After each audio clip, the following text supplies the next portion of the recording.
สวัสดีพี่น้องตอนเช้าวันเสาร์ครับวันนี้เราจะออกมาเบิ่งเข้าว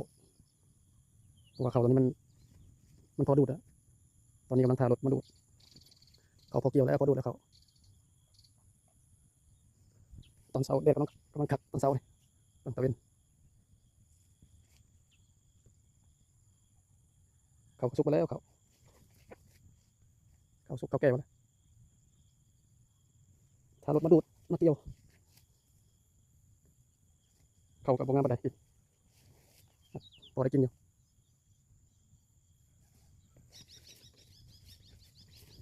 มารีวิวให้พี่น้องเบิ่ง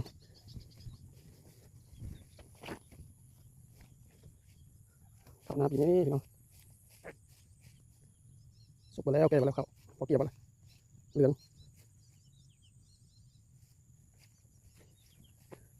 ยังไงก็ฝากก็ไปรับชมติดตามกดไลค์กดแชร์ดีเด้อพี่น้องเด้อมาเป็นกำลังใจน้องกับลูกเจ้าไห้สาวนาของสาวกิจคำโอ้สวัสดีพี่น้องเด็กมันแจ่มคักแดดเช้าบรรยากาศทุ่งนา